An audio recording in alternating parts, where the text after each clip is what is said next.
Bwana, mambo ni mengi alafu muda ni mchache. Tumeweza kuona Esma naye ameweza kulizungumzia hili akisema kuna wakati natamani kuweza kusema mengi, najua kuna wakati tuliweza kumkosea bibi Zuchu kwa namna moja ama nyingine, lakini leo hii tumeweza kugundua yeye ni mtu muhimu na ni mtu poa sana katika hii dunia, hivi hatuna budi kuweza kushukuru kwa kila kitu ambacho alichoweza kututendea katika maisha yetu, na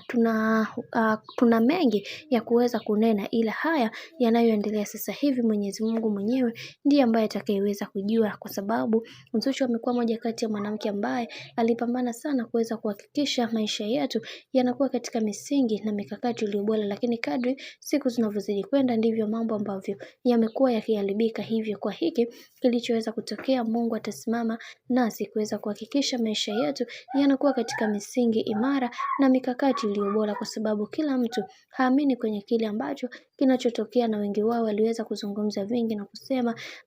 bibi Zuchu amekuwa akimng'ang'ania sana bwana mkubwa Diamond Platnumz, lakini ukweli ni kwamba hasa kwa kitu ambacho unachokipenda ni vyema ukaamua kuweza kuwekeza humo, lakini sio hawa wanawake ambao wamekuwa wakijiuza kwa bwana mkubwa Diamond Platnumz na kuachana nao. Hili jambo limewaumiza watu wengi na kila mtu aliweza kufunguka vitu vingi na kusema wacha tuone mwisho haya yote itakuwaje, maana haya yanayoendelea sasa hivi Mwenyezi Mungu mwenyewe ndiye ambaye atakayeweza kusimama imara na kuhakikisha kila kitu kinakuwa katika misingi na mikakati iliyo bora zaidi, maana kuna mengi ambayo yapo na wengi wao hawayajui juu ya maisha ya bibi Zuchu pamoja na familia ya bwana mkubwa Diamond Platnumz. Bwana, mambo ni mengi sana juu ya haya ambayo yanayoendelea kwa kipindi hiki. Mimi naomba nikukumbushe kitu kimoja, kama ndo mara kwa kwanza basi usisahau kusubscribe, kulike, kushare pamoja na kucomment, kwani ukifanya hivyo utakuwa umejiweka katika nafasi nzuri ya wewe kuweza kuenjoy na kufurahi pia.